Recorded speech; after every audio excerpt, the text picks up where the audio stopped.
Hey everyone, RogueGold here, and today I want to let you guys in on a little tip that I discovered the other day. Now, maybe some of you already know about this and you actively use it when you're, playing Division 2. I've personally never seen anyone else use this, so, I'm inclined to think that not a lot of people have thought about doing this before. But if you already do, let me know down in the comments below. Maybe I'm not the pioneer here, but I think a lot of people could benefit from me showing this off. So, what am I talking about? Well, it has to do with everyone's favorite decoy skill. Now this, ever since it was introduced with Warlords, has been pretty much a staple in both, PvP and a lot of PvE scenarios. Obviously in PvP it has, major implications because it removes your health bar from above your head, so it's a lot harder for someone to track you down when it's nighttime. It's a lot harder for them to know if they should keep shooting or just stop firing at you, depending on where your health is at. It can be very useful in those scenarios. I think it's honestly pretty stupid that that's how it works in PvP.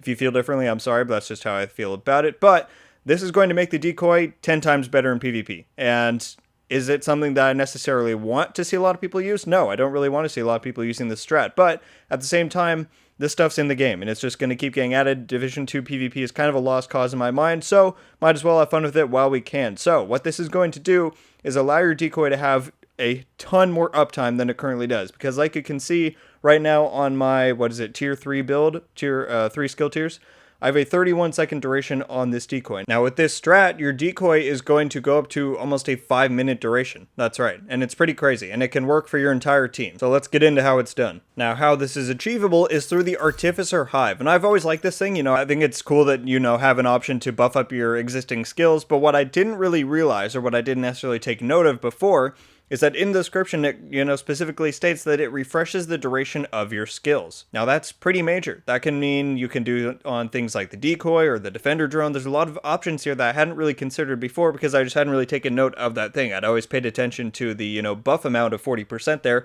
that increases stuff like the health, the damage, the healing, all that kind of stuff. But what it also means is I can throw my decoy out, which usually has a 30-second duration like we saw in the shooting range, or I can then put this in, and as long as I still have charges, it's going to refresh the duration every time. So the duration of my Artificer, the base amount, is 277 seconds. Now, obviously, the charges might run out before that full timer goes off, so that's something you'd have to test out yourself. But if you make a full dedicated tier 6 build, you're going to get 36 charges, I believe, just like the Healing Hive.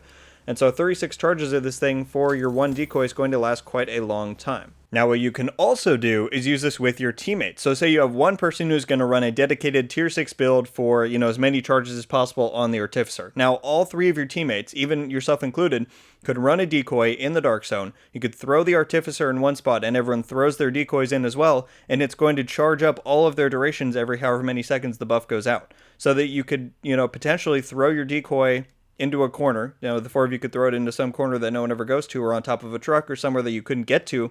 Throw your hive up there, and none of you are going to have nameplates on you for however long it takes for the charges to run out. That's pretty crazy. Now, of course, someone could come and use a jammer pulse on it and take all of it out in one swoop, but the idea here is you could use that, run off, you could run off somewhere, throw that decoy and all the Artificers out, then come back and fight, a block away from where that is, so that no one's really going to have an idea where those decoys are, and the entire time you're not going to have a nameplate. It's pretty crazy. Alright, I apologize for that not clip actually having four of us to demonstrate my talking point, but not a lot of my friends were on, and it was a bit tricky with the whole rogue timer and everything, but I think you get the idea of how this could be used. So, for example, say there were four of us here. We could all throw our decoys up there, where someone couldn't go up and shoot them. They would have to put an EMP to take it out, throw on the Artificer up there, and then so you want to, let's say they're coming down from, they're going to respawn over at Charlie checkpoint here, right?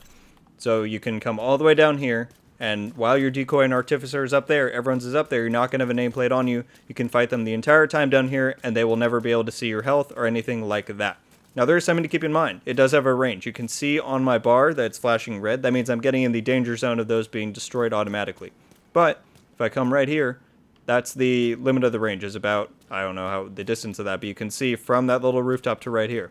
So if you guys are all going to hold out here, they're coming from the checkpoint down south, and you want to kind of funnel them through there, you could all stay around this fountain or somewhere else, and that's the kind of range you're going to get with it. You're not going to have a nameplate, you're not going to have anything like that, and they're probably not even going to be able to see that up there from where they're at, right? So they're going to have no idea what kind of health you're at. And to me, that seems pretty valuable. You can see on my bar that my duration on the decoy just keeps getting refreshed every time it sends a charge out. Now, like I said, that will get drained further if there are four of you, but if someone invests more into it and gets more charges, then it's obviously going to last longer. Now, it's important to point out that this is not just useful in PvP. This can be very useful in PvE as well. Let me play a clip that I got from my friend and I going into the Dark Zone and throwing our decoys out at a landmark, and you'll kind of get a sense of how this could be used within the broader implications of PvP, how they're really not going to target you at all as long as your decoys are up, and the ads can't really target the base of your decoy, and they don't really shoot the hive either. So the entire time, they're just not going to be focusing you at all. It's pretty crazy. Check it out.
Alright guys, well that is about the extent of what I have to share today regarding that pretty cool little decoy trick and tactic that I came up with.